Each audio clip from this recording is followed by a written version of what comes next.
Well, here we are. Here we are. What a time to be alive, huh? What a time to be alive and experience what we're all experiencing. No matter who you voted for, this is definitely a time of deep reflection, of deep introspection, and figuring out what's next. What is next? Despite our feelings, despite what's happening in the world, what's next? We all want to know what's next. A lot of fear, a lot of pain, a lot of anguish, a lot of stress and anxiety. But then there are those that are celebrating as well. So, how can these two dichotomies live together? What's next? No matter what happens in the world, no matter what happens, whatever it is, the only thing you can truly control is your internal space, your internal state. No matter the state of the external world, you can really only control what's in here. That's it. And at the end of the day, when things look like hell and you feel like you're living in hell, you can still find heaven within. This is one thing I learned to be true for sure when I decided to nomad around the world for a year. Just got back recently a few months ago. And I learned so many lessons from that experience that I can maybe share at a different date. But one lesson I learned is that no matter what's happening externally, what you can control truly is your internal space, your internal state. I also learned that humans are resilient as heck. We are so resilient. Just think about your life. Think about all the things that you've come through, that you've overcame. Just look back and see where you are now and just see how you overcame so much to get to where you are. That could not have been possible without resilience. I've also realized that humans do a damn good job at pivoting. So when something's not working, people pivot to something else that might be better, or to make the best decision in the moment. So realizing that in this space, in time, yes, cry, yes, grieve, feel all the feelings you need to, because that's a part of the human experience. And it's not great to just try to suppress that or try to act like that's not here. So yes, feel all those feelings, welcome them in. If you want, there's a video I have prior to this one that talks about how to welcome things, and it actually guides you through an exercise to help you welcome things in so you can release it and let it go.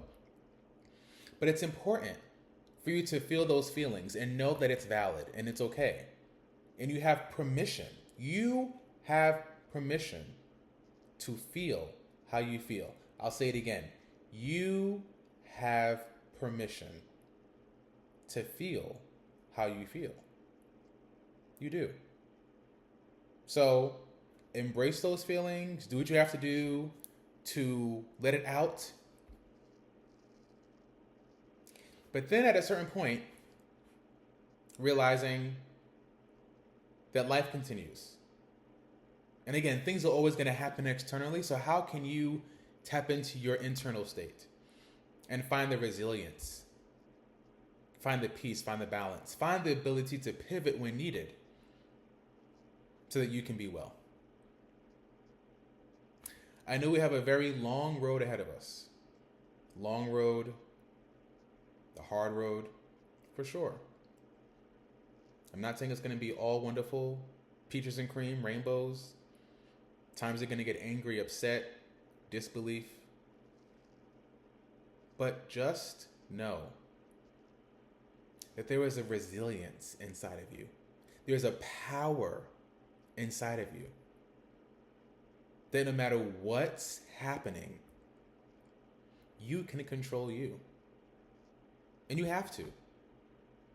Because there is this sense of deep connectivity that if we are feeling a sense of turmoil, of grief, of anguish, and we're taking care of other people, supporting other people, or just around other people, they can feel that as well.